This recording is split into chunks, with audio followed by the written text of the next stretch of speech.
Sabi dito, when and how to drink calamansi. Siguro i-repeat lang natin to, Dok, sa kanila. Actually, kung uminom ako niyan early in the morning And the moment I wake up in the morning, naka-ready na yan. Uminom talaga ako para ma-cleanse. Kasi during that night, marami tayong di-dispose ng mga dumi na dapat nagpupunta tayo sa palikuran. Na pag uminom ka niyan, natatanggal mo siya. Ang ginagawa ko pa, yung siyempre lahat tayo during that night, ang katawan natin, naggagawa siya ng parang para ma-cleanse, nag-steam ako. Tinatanggal ko yung true pawis. Kasi nasa yung pawis toxins, no? yung toxins. Ayan, salamat, Dok. May tanong din dito, Dok. Ano ba yung dapat kong inumin kapag mataas ang aking creatinine? Actually, sa number 1 dito, yung pure aloe vera, cranberry juice. Ang bilis.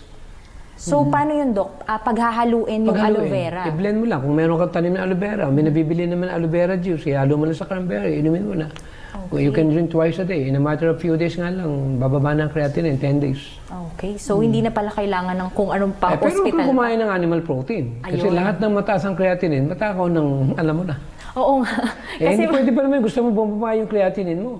Tapos naman yung katakawan mo, hindi mo hihinto pa rin. I'm sorry, there's no such like that. We need to see to it that we are become open enough.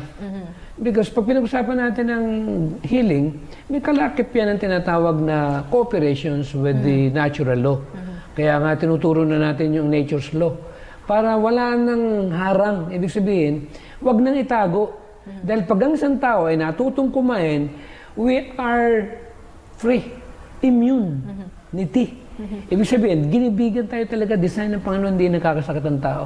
Ang problema lang nito, pag nag-vegetarian ang tao, at sumunod sa 8 laws of health, at nag-exercise, at natulog ng maaga, walang magkakasakit. Malulugi ang manggagamot. Walang gagamutin.